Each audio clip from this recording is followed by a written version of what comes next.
देवकी परमानंदम कृष्णम वंदे जगद्गुरुम श्रीमद्भगवद्गीता. आणि या ठिकाणी चालू असणारा आपला 18वा अध्याय.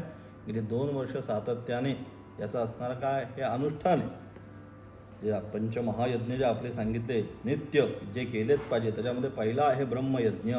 ब्रह्मयज्ञ म्हणजे काय? शास्त्र जे आहे शास्त्रादी विषयांचं अध्ययन आणि अध्यापन सत्विचारांचं हा ब्रह्मयज्ञ. म्हणजे अशा प्रकारे असणारा हा प्रतिदिन होणारा गीता ज्ञान यज्ञ. आणि या गीता ज्ञान यज्ञाच्या आता काय 18व्या अध्यायाच्या माध्यमातून काय पूर्णाहुती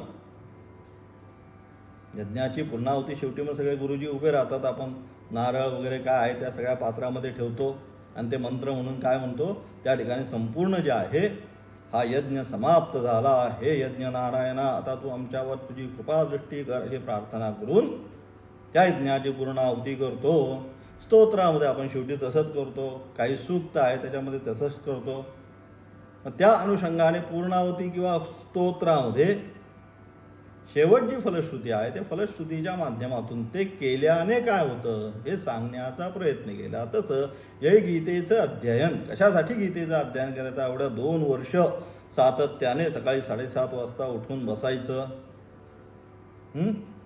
8:30 पर्यंत बसायचं. मग हे सगळं करून आम्हाला काय मिळणार आहे? काय फलश्रुती? ती असणारी फलश्रुती भगवंतांनी या 18व्या अध्यायाच्या माध्यमातून सांगितली. काय मिळणार आहे?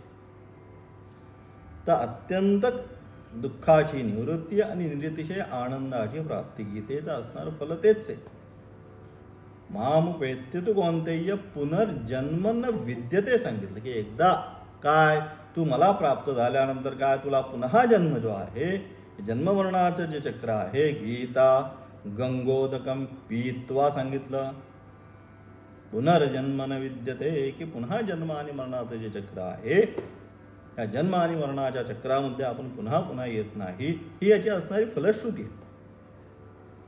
म्हणून अशा प्रकारे ही फलश्रुती या ठिकाणी ते फल प्राप्त करण्याकरिता साधकाची असणारी अंतःकरणाची अवस्था पात्रता आपण म्हणतो.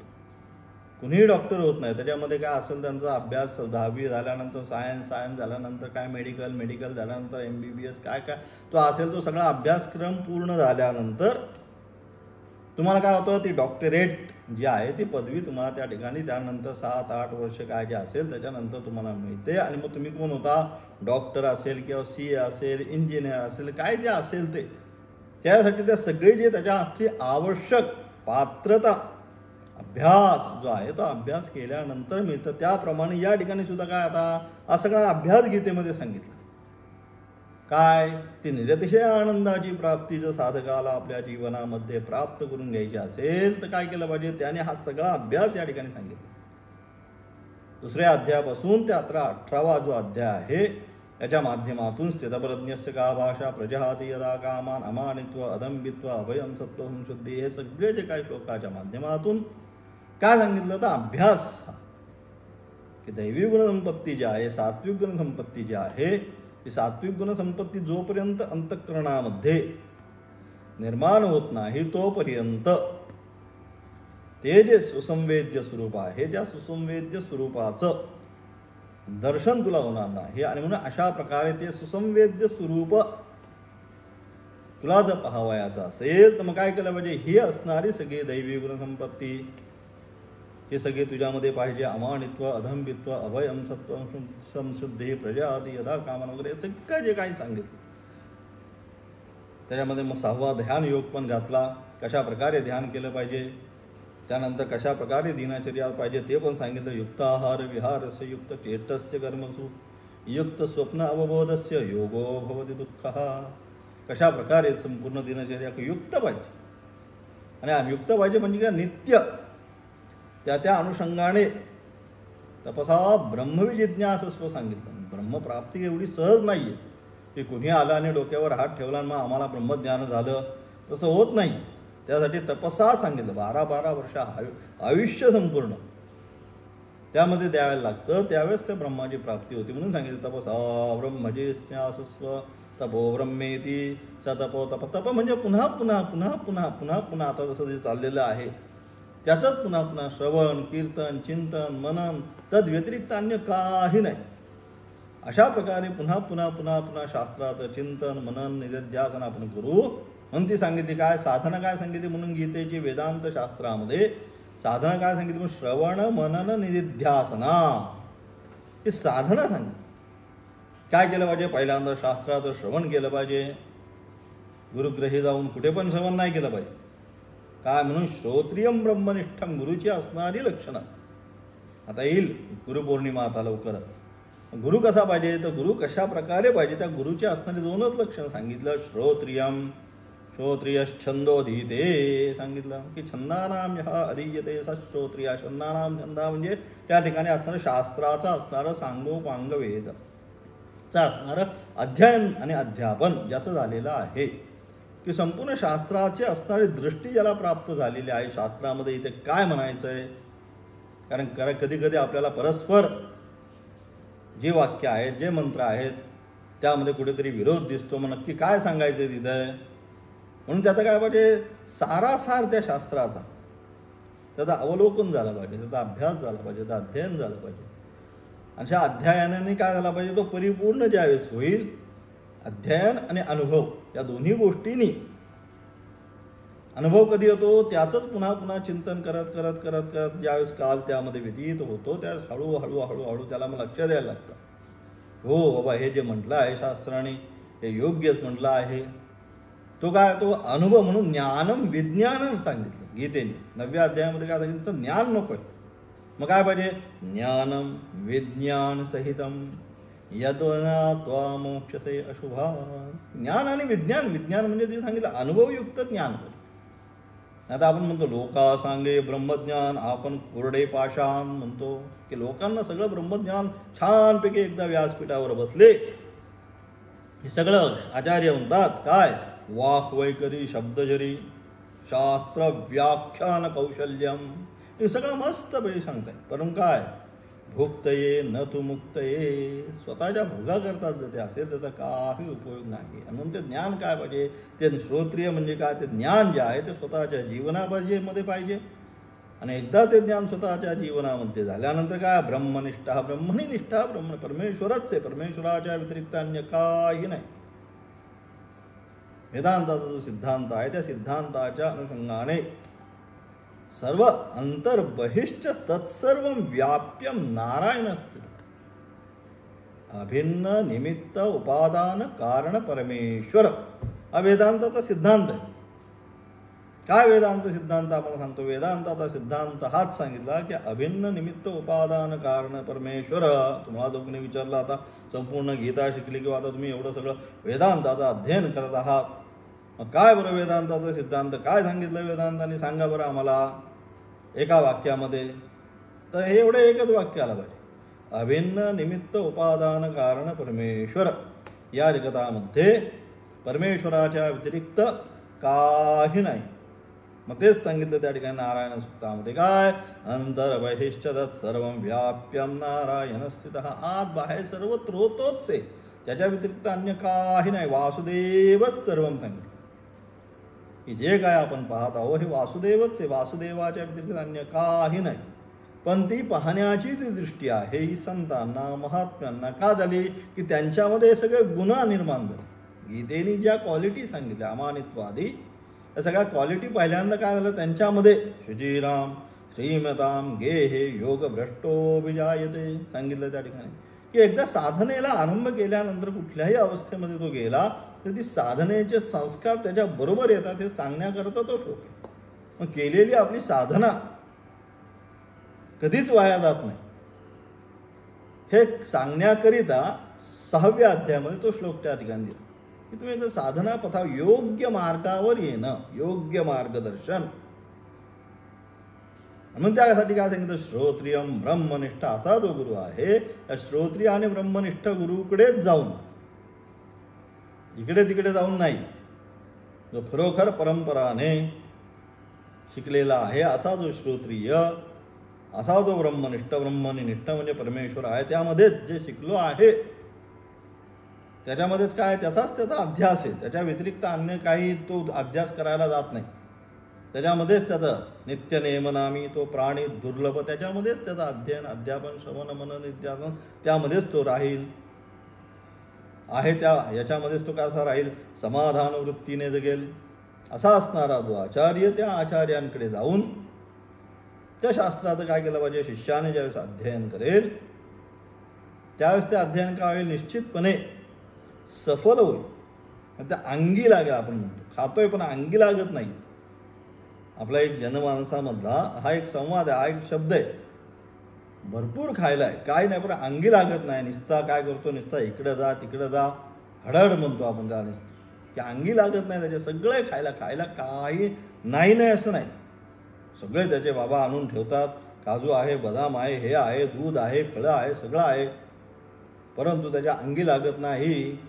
तसं हे ज्ञान सुद्धा जे आहे हे सुद्धा काय केलं पाहिजे, हे अंगी लागलं पाहिजे. अंगी कधी लागेल, ज्यावेळेस तुमची चित्ताची समाधानता असेल त्याच वेळेस हे ज्ञान तुमच्या अंगी लागेल. मग हे ज्ञान अंगी लागणं म्हणजे काय, मग चित्तामध्ये अंतःकरणामध्ये सात्विक दैवी गुणसंपत्ती जी आहे, या सात्विक दैवी गुणसंपत्तीचा उदय होणं म्हणजे हे ज्ञान आपल्या अंगी लागणं असं आपण समजतो. आणि मग त्या अनुषंगाने मग ते सगळे या ठिकाणी 18व्या अध्यायाच्या माध्यमातून हा शेवट आला, पूर्णाहुती झाली, फलश्रुती आला. आणि मग जगात शेवटी सगळ्या भगवंताने तो श्लोक घेतला कोणता, सर्वधर्म. आता बस सर्वधर्मान परित्यज्य काय, माम एकम शरणम व्रज अहम त्वा सर्व पापेभ्यः मोक्षयिष्यामि. गीतेचा असणारा अंतिम ध्येय मोक्ष जे आहे ते मी तुला आता निश्चित देणार आहे.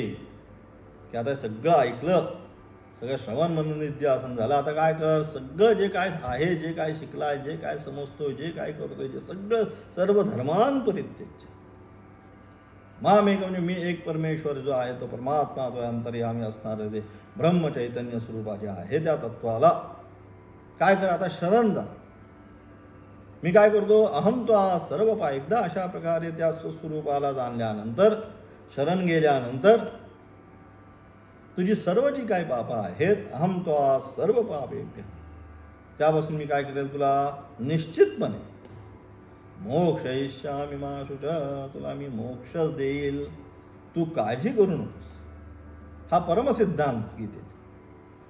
आणि म्हणून तो मोक्षवत प्राप्त करून घेण्यासाठी जी जी काही या ठिकाणी साधना आवश्यक साधन सामग्री जी सांगितली, अधिकारी सांगितलं, अधिकार्यामध्ये काय सांगितलं, त्या ठिकाणी अधिकारी सांगितलं काय काय, त्याच्यामध्ये कोणकोणते अधिकारी पाहिजे, विवेक वैराग्य समाधी षटक संपत्ती मोक्षत्व, हे 4 गुण त्याच्यामध्ये पाहिजे.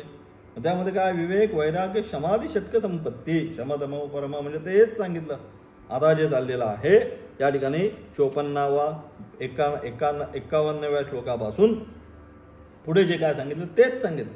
समाधी षटक संपत्ती ज्या त्या ठिकाणी आहे, कशा प्रकारे त्या ब्रह्मज्ञानाची परानिष्ठा कशा प्रकारे संपादन करावी, ते ब्रह्मज्ञान जे आहे त्याची परानिष्ठा म्हणजे त्याच्यामध्ये असणारी निष्ठा, अनुभव त्याचा जो आहे हा प्राप्त होण्याकरिता काय केलं पाहिजे. मग ते सगळं 51, 52, 53 या श्लोकांच्या माध्यमातून ते सांगण्याचा प्रयत्न केला. बुद्ध्या विशुद्धया युक्त्या धृत्यात्मान नियम्यच्या शब्दादीन विषयांस त्यक्त्वा रागद्वेष विदस्य विविक्त सेवी लघ्वाशी यतवाक्काय मानसा ध्यानयोगपरो नित्यं वैराग्यं समपाश्रितः अहंकारं बलं दर्पं कामं क्रोधं परिग्रहं विमुञ्च निर्मम शांतः ब्रह्मभूयाय कल्पते. अशा प्रकारे हे सगळे गुण त्याने एकदा आत्मसात केल्यानंतर तो काय होतो, ब्रह्मभूयाय कल्पते. ब्रह्मभूयाय कल्पते म्हणजे ब्रह्म बनण्यासाठी आता तो काय झाला, आता अधिकारी बनला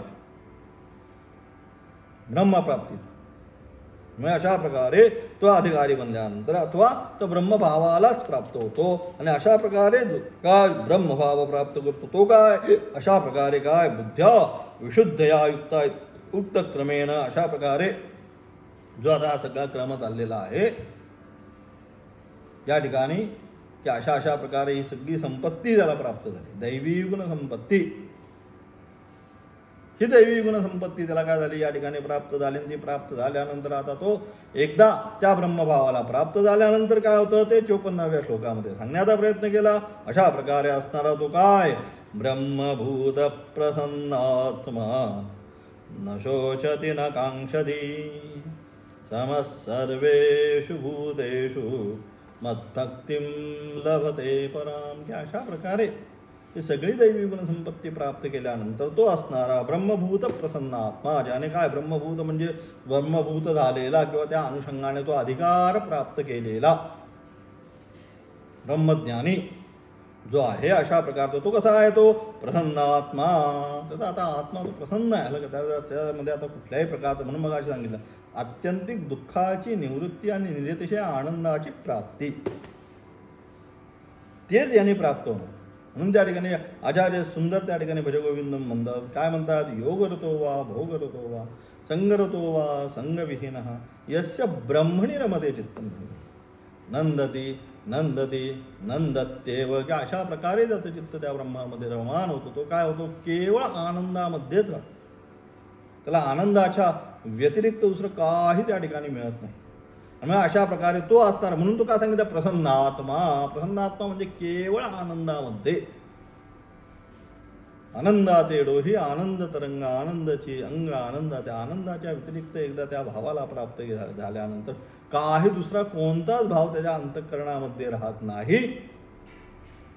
ही असणाऱ्या अंतःकरणाची वृत्ती ज्यावेळेस त्याची निर्माण होते किंवा ज्यावेळेस त्या ब्रह्मभावाला प्राप्त होतो, असा असणारा ब्रह्मभूत म्हणजे ब्रह्मभावाला प्राप्त झालेला प्रसन्न आत्मा म्हणजे तो आता फक्त आनंदामध्येच आहे, दुसरं काही नाही. मग काय, न शोचती न कांक्षती. मग अशा प्रकारे त्या भावाला तो प्राप्त झाला, त्या आनंदामध्ये तो असल्यानंतर काय करतो, न शोचती न कांक्षती. तो शोक पण करत नाही, अथवा कांक्षती म्हणजे एखाद्याची अपेक्षा, मला हे पाहिजे मला ते पाहिजे, काही नाही, कोणाकडनं काही नको. ठेविले अनंते तैसेची राहावे चित्ती असू द्यावे समाधान. या वृत्तीने जे काय परमेश्वराने दिलेला आहे तो परमेश्वराचा असणारा प्रसाद, जे जीवन मला या ठिकाणी दिलेलं आहे, जे जे काय मला प्राप्त होत आहे तो परमेश्वराचा प्रसाद. आणि त्या प्रसाद या भावनेने त्याला स्वीकार करून त्याच्यामध्ये कुठल्याही प्रकारचा रागद्वेष न पाहता काय करतो तो, त्या ठिकाणी न कांक्षती. मग आणि नंतर समसर्वेषु भूतेषु, सर्वेषु भूतेषु समः. सर्व प्राणीमात्र जे आहे, सर्व प्राणीमात्रांमध्ये तो कसा राहतो, समसमान राहतो. विद्याविनय संपन्ने ब्राह्मणे गविहस्तिनी शुनिजैव स्वपाके च पंडिता समदर्शना. समदर्शन सर्वत्र एक समान दर्शन, ते आत्मतत्व जे आहे त्या आत्मतत्वाचं दर्शन सर्वत्र तो करत असतो. आणि मग अशा प्रकारे ते आत्मतत्वाचं दर्शन केल्यानंतर काय होतं, मद्भक्तिं लभते पराम. म्हणून भगवंताची असणारी ज्ञानस्वरूप भक्ती. चतुर्विधा भजन्ते माम जना सुकृतनोर्जुन आर्तो जिज्ञासु अर्थार्थी ज्ञानीच वर्तते तेषां ज्ञानी नित्ययुक्त. हा सांगितलं एक भक्तिर्विशिष्यते. या सगळ्यांमध्ये तो ज्ञानी भक्त आहे. ह्या तीन ज्या चार प्रकारच्या भक्ती त्या ठिकाणी सांगितल्या भगवंतांनी. कुठे जाऊन सांगितलं, कुठे त्या ठिकाणी, कुठे 7व्या अध्यायामध्ये सांगितलं 16व्या श्लोकात. त्या चार आर्तो जिज्ञासू अर्थार्थी आणि त्यानंतर ज्ञानी. ज्ञानी सुद्धा भक्त आहे.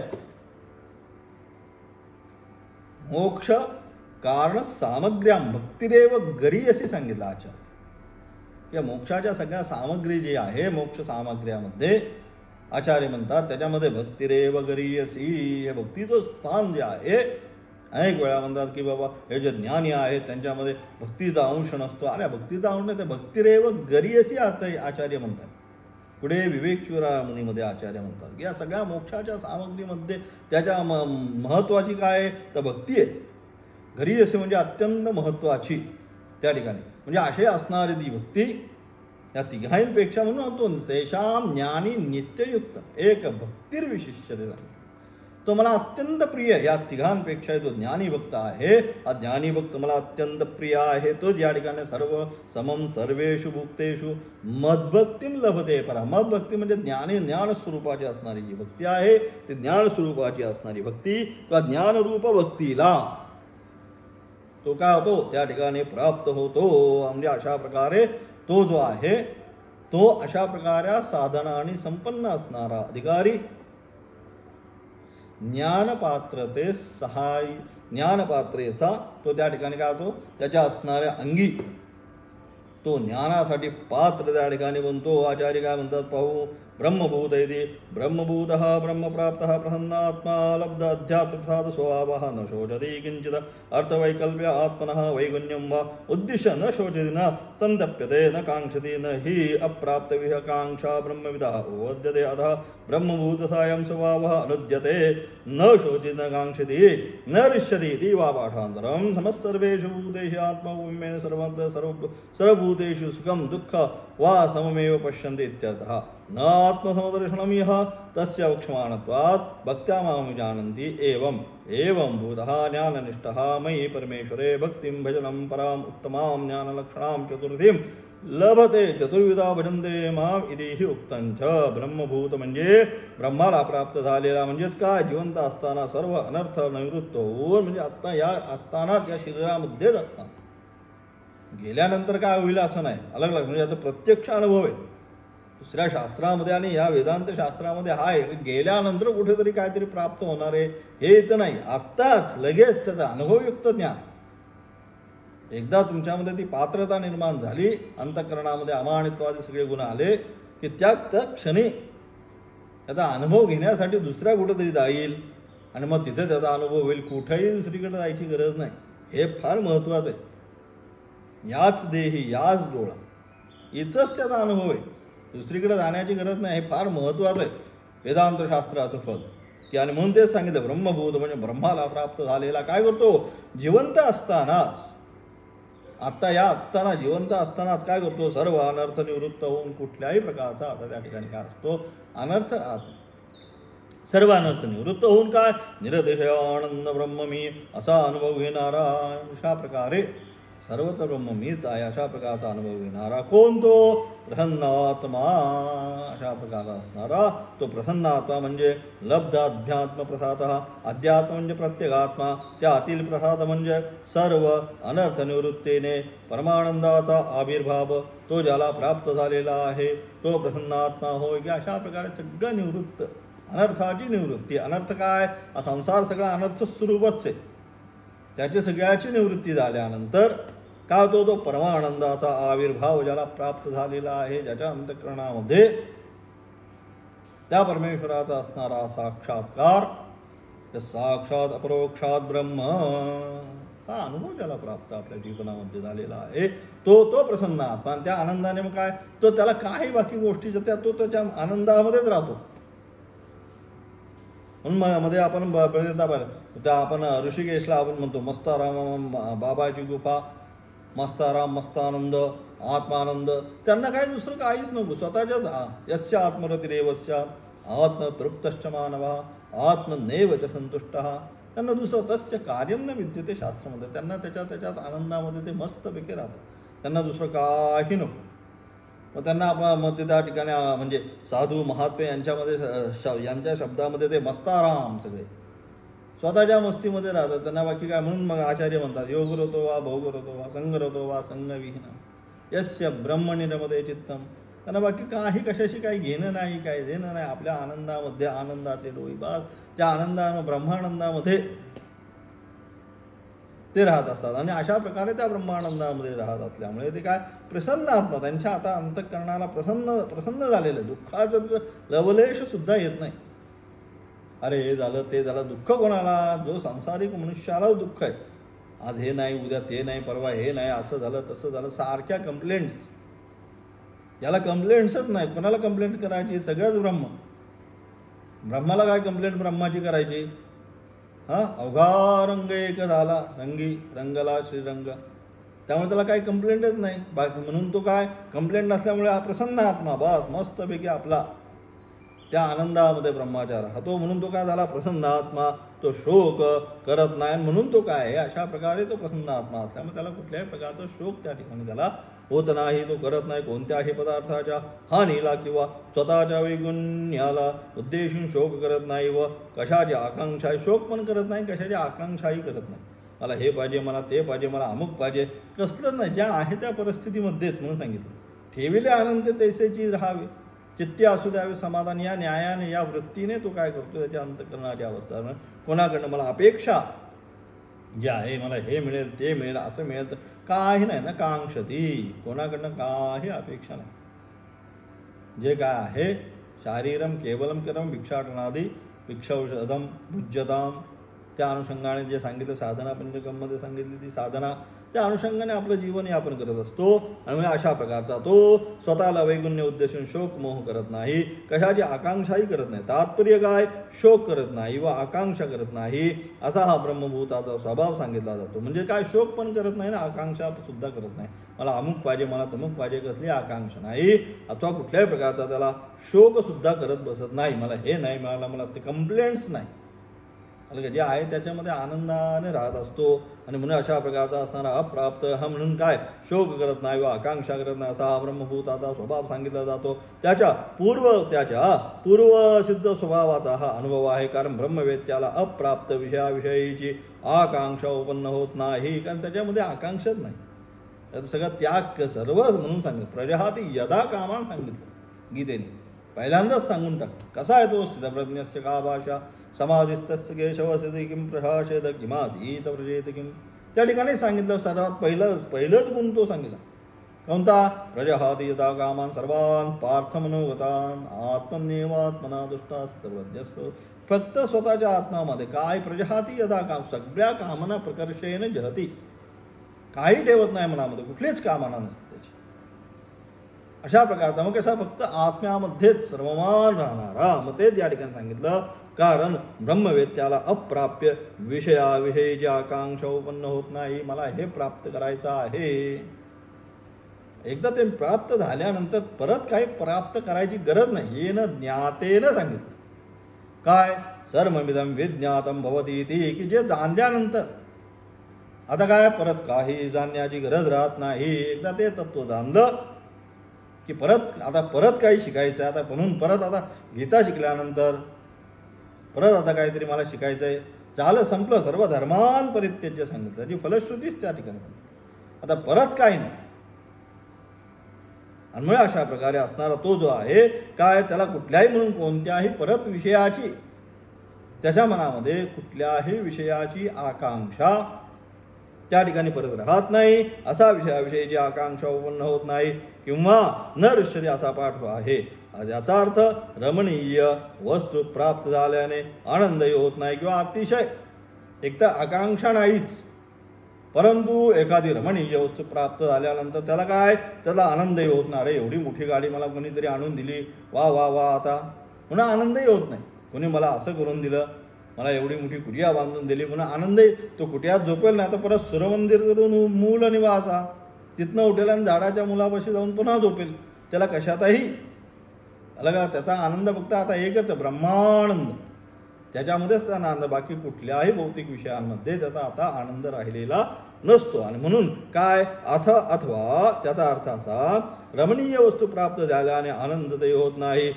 सर्व भूतेषु सर्वभूतांचे ठिकाणी सम, आपल्याप्रमाणे सर्व भूतांना सुख अथवा दुःख सारखेच होत असते असे समजणारा असा पदाचा अर्थ होय. म्हणजे काय? समम सर्वेषु भूतेषु या ठिकाणी याचा अर्थ अशा प्रकारे घ्यायचा. कसा घ्यायचा? तर सर्व भूतांच्या ठिकाणी सम म्हणजे आपल्याप्रमाणे सर्व भूतांना सुख अथवा दुःख सारखेच होत असते असा समजणारा असा या पदाचा अर्थ घ्यावा. ज्याप्रमाणे एखाद्या गोष्ट घडल्यानंतर ज्याप्रमाणे मला सुख दुःख होईल त्याचप्रमाणे दुसऱ्याला होईल अशा प्रकारे मानणारा. समम सर्वेषु भूतेषु. मी त्याला बोलल्यानंतर, मला एखादा बोलल्यानंतर माझ्या अंतःकरणाला किती दुःख होईल तसंच त्याला होईल अशा अनुषंगाने राहणारा असा अर्थ या ठिकाणी विवक्षित आहे. आत्मा सर्व ठिकाणी सारखा आहे असा मानणारा हा अर्थ वरील पदाचा येथे विवक्षा. सर्वत्र आत्मा समान आहे हा अर्थ इथं विवक्षित नाही. तर काय? समम सर्व म्हणजे या ठिकाणी सर्व भूतांना सारखंच समजणे हे या ठिकाणी अपेक्षित आहे. आत्मा सर्व ठिकाणी सारखाच आहे असा मानणारा अर्थ या ठिकाणी विवक्षित नाही. कारण तो अर्थ काय? आत्मा सर्व ठिकाणी सारखा आहे हा जो अर्थ आहे हा पुढच्या श्लोकामध्ये त्यांनी घेतला, म्हणून तो इथं विवक्षित नाही. इथं मला जसं दुःख होईल तसं दुसऱ्याला दुःख होईल अशा प्रकारचा अर्थ या ठिकाणी अपेक्षित आहे. कारण तो अर्थ पुढे भक्त्या माम जानंती या श्लोकामध्ये दर्शवला आहे. जो अशा प्रकारचा ज्ञाननिष्ठ झालेला असतो त्याला मग परमेश्वराच्या ठिकाणी ज्ञानरूप अशी जी उत्कृष्ट म्हणजे चौथी भक्ती प्राप्त होती. ही भक्ती म्हणजे चतुर्विधा भजते मामध्ये सांगितलेली जी असणारी ज्ञाननिष्ठ स्वरूपाची आर्तो जिज्ञासु अर्थात ज्ञानी जबरदर्श वगैरे जे सांगितले त्याच्या ज्ञानी नित्ययुक्ता एक भक्तिर्विशेष जे असणारी ज्ञान स्वरूप असणारी भक्ती त्याला त्या ठिकाणी प्राप्त होती. आणि त्यानंतर मग काय होतं, त्यानंतर ज्ञान लक्षणा भक्तीने काय होतो, अशा प्रकारे ज्ञान स्वरूप भक्ती त्याला प्राप्त झाल्यानंतर पुढे काय होतं ते पुन्हा आपण 6व्या श्लोकामध्ये सांगण्याचा प्रयत्न केला. भक्त्या मामभिजानाति यावान्यश्चास्मि तत्त्वतः ततो मां तत्त्वतो ज्ञात्वा विशदे तदनंतरम. त्याचा असणारा विशेषार्थ उद्याच्या पाठामध्ये पाहणार आहोत.